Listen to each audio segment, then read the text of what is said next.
So, leave it to Elliotte Friedman to get things going on the Vancouver Canucks conversation train. One more time. We are diving into some extra thoughts in regards to the Canucks and what their plans seem to be, because we have ourselves some thoughts that Elliotte Friedman displayed in his latest episode of the 32 Thoughts podcast. Now, before we dive into Friedge, though, I did want to get a little short thought out there into this video that was tweeted out by Taj and spoken about by Rick Dhaliwal on this morning's Halford and Brough. Don't worry, we'll get to Elliotte Friedman shortly after, but I wanted to talk about this right here. Take a look at what Dhaliwal said. So many people around the National Hockey League are baffled by why Patrik Allvin didn't go to the NHL Scouting Combine. A lot of people are really shocked and surprised that he didn't go to Buffalo. And that is not something that I think anybody is surprised to see. Not the fact that Allvin didn't go, but the fact that other NHL GMs are like, hey, what the hell? What's up with Patrik Allvin? Why is he not coming here?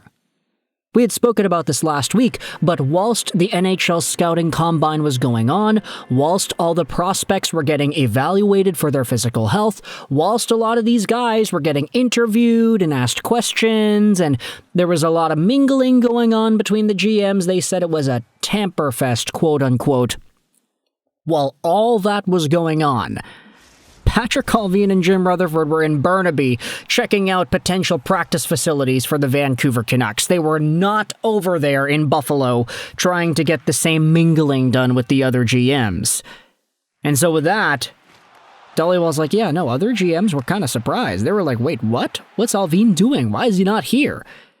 And I guess it kind of bleeds into the conversation as to whether or not the Vancouver Canucks might even plan to use their 2025 first-round pick.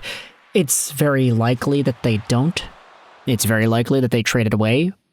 But ultimately, that, I think, is the biggest introductory station on this train of thought that we are going down that says that the Vancouver Canucks will make a trade involving that pick.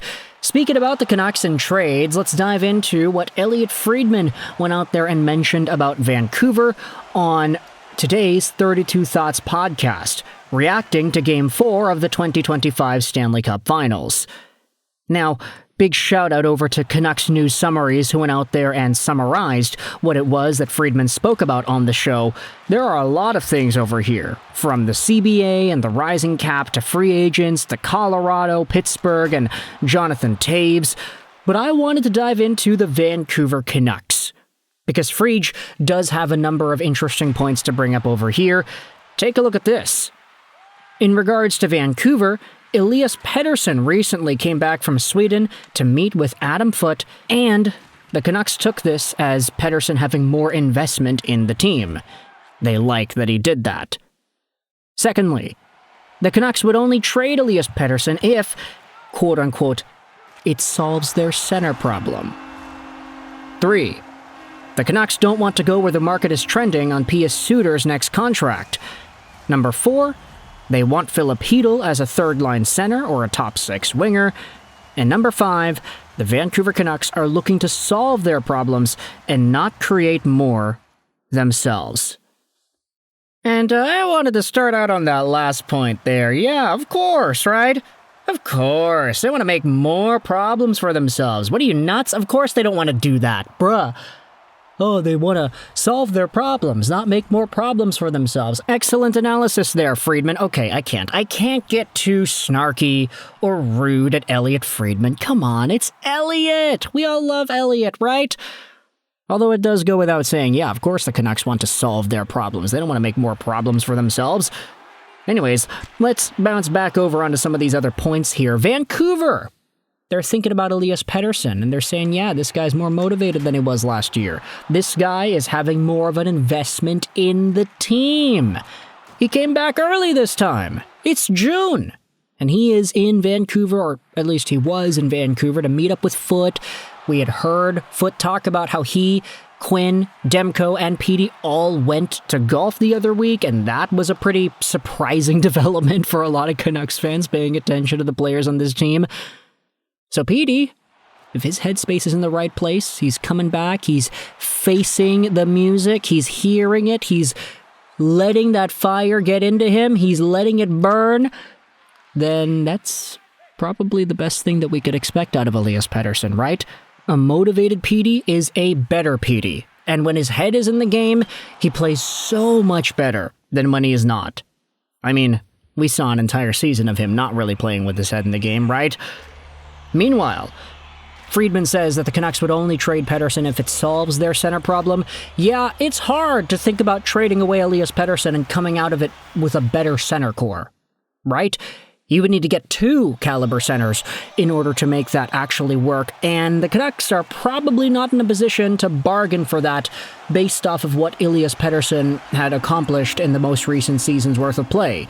Sure, if it was the 100-point Pettersson who had played with Kuzmenko the whole year and had all those points, then maybe you could get 2 quality centers in a trade. But now, not so much. The Canucks went from having 2 100-point caliber centers to debatably having none. And now all you gotta do is hope that Elias Pettersson still has that in him somewhere to get that result back to paper. However, if the Canucks wanted to trade Petey, I mean, what kind of double whammy center combo are you getting in order for that to go through? You're not re-signing Pius Suter, probably. Teddy Blueger would be the automatic second-line center. Filip Chytil, I mean, we can get into him a little bit later, but like, what team is going to go out there and trade 2 quality centers for 1 Elias Pettersson? There aren't many, so it would be very difficult to solve the Canucks center problem by trading Petey away. The Canucks also, they don't really like where Pius Suter's contract is heading towards. Yeah, that's understandable. He's probably going to make $4-something million a year on the open market. The Canucks want to stick around 3. That makes sense, although I will say, Pius was a 1C for a good chunk of the year, and he had 20 goals. That's a pretty fine player. $4 million, sure. I mean, he's getting paid because of a really big career-high year, but you just gotta wonder, man. It's the what-ifs. That's the biggest problem here. If Pius Suter is a consistent 20-goal guy for the rest of his career every single season, then you take that at $4 million a year. But the question is he really that, or was this just a very lucky year? Who knows? There are a number of ways you can analyze the way this season went for Pius Suter.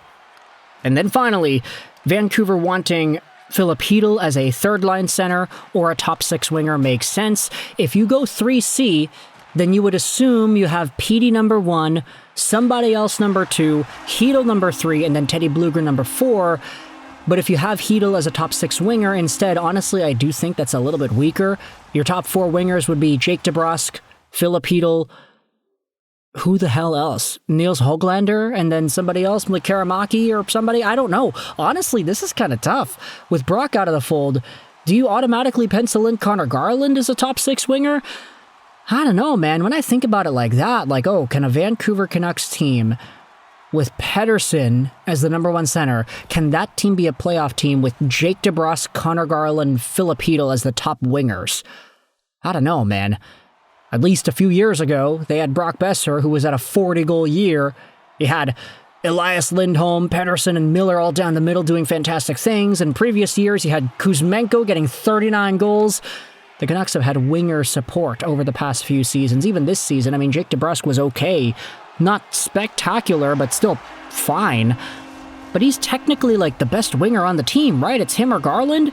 So, if Filip Chytil is a top-6 winger on the Vancouver Canucks, I don't know how confident I am in the Vancouver Canucks as a team if he is their top-6 caliber guy, you know?